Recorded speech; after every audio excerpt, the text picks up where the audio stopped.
Okay, so again, rationalize the denominator. So square root of 3 is not rational. Okay? It's square root of only a square root of a square number is rational. So this one is not rational.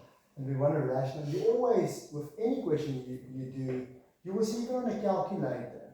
If you type, for instance, 2 divided by square root of 3 on a calculator, it's not going to say your final answer is 2 over square root of 3. It's going to rationalize the denominator. It wants the denominator to be rational. Okay? So we have to also learn how to do that. So we can say here, again, we're just going to multiply by square root of 3, both sides, multiply by square root of 3. As long as you do it on both sides, like we said, as long as you do it both sides, you're not changing it, it's still the same.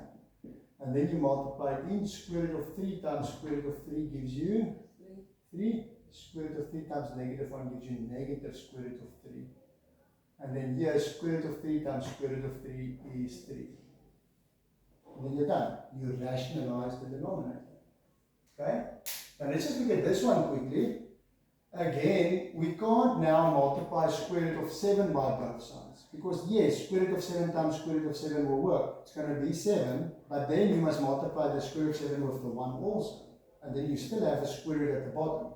So you have to multiply it by 1 minus. So we can say, put this in brackets, multiply it by 1 minus the square root of 7.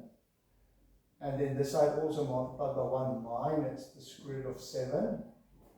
Okay? It's the method of difference of squares. Remember, the method of difference of squares means when you've got a plus and a minus with the same bracket, the middle terms cancel out. Because 1 times negative square root of 7 and 1 times positive square root of 7 will cancel out. Because negative square root of 7 plus square root of 7 is 0. So they cancel out. So all you're left with, when you simplify this, from difference of squares, we know that then it's going to become 1 minus 7. And here it's going to be, now you have to multiply now. 1 and there minus square root of 7. And then you multiply that one minus square root of 7. And then this one times this one gives you negative times negative is plus 7. Okay. So with the numerator, because it's a minus and a minus, you have to actually multiply everything out. But if it's a plus and a minus, the middle terms cancel out. And now we got negative square root of 7 and negative square root of 7. And 1 plus 7 is 8. And then square negative, and negative gives you negative 2 square root of 7 over negative 6. Okay, so now we just simplify it. 1 plus the 7 is 8, and we added those to get negative 2. So you can see the square root of 7, square root of 7 as an x. If it was minus x, it would have been minus 2x. It's the same method. Okay. And then we can say now again I can take out the common factor 2 from both of them. Okay. So I'm just going to write it here next to it. 2. And then 4 minus square root of 7 over, and then here you can say take out 2 and then bracket negative 3. Okay, so we take out a common factor. 2 from both. Here negative 6 is 2 times negative 3. So that they can cancel out. 2 divided by 2 is 1.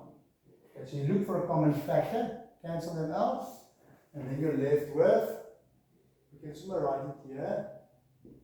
4, and now I take the negative out, so it's negative 4 plus square root of 7 over 3.